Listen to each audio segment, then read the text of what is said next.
In just 3 years of existence, Apple's self-developed M-series chips have completely overhauled the computing industry, forcing what used to be Intel-reliant laptop makers to explore using ARM-based silicon, mostly from Qualcomm.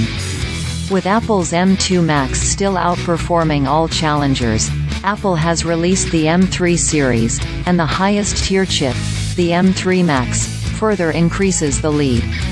I've been testing a M3 Max-powered 16-inch MacBook Pro, and it is an absolute powerhouse of a computer, offering desktop-class power in a portable form factor. The overall shape and dimensions of the 16-inch MacBook remains unchanged, with a new darker gray color. Apple calls it Space Black, as the only real differentiating factor. The 16.2-inch screen also gets a bit brighter, but you will hardly notice the difference. It's still a great-looking mini LED panel with excellent contrast ratio and color reproduction.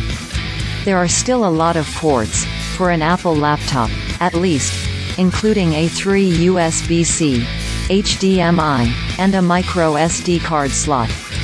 Construction is premium, of course, though the machine is a bit hefty at 4.8 pounds. But really, if you've seen a recent 16-inch MacBook Pro, you've seen this thing. What's noteworthy is the new chip.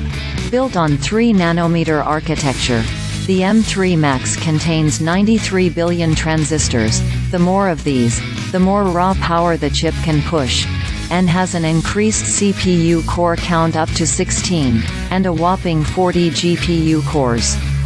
In layman's terms, this is a lot of processing power.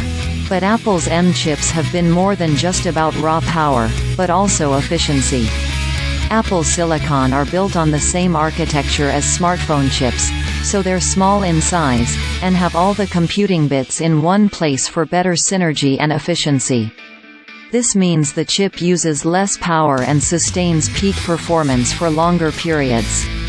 The M3 Max continues this strength.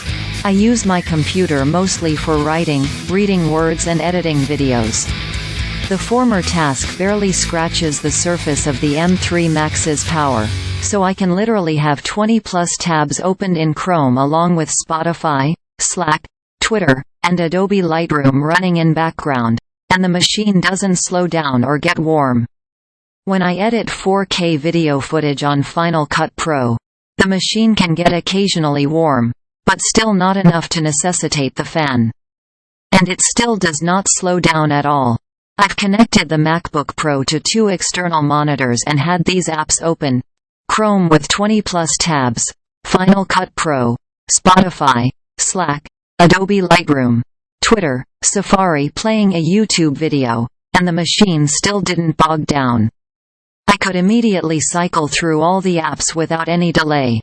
The only thing I could do to get the machine warm enough that the fan needed to turn on was for gaming, and I've been doing a lot of that lately, thanks to Apple.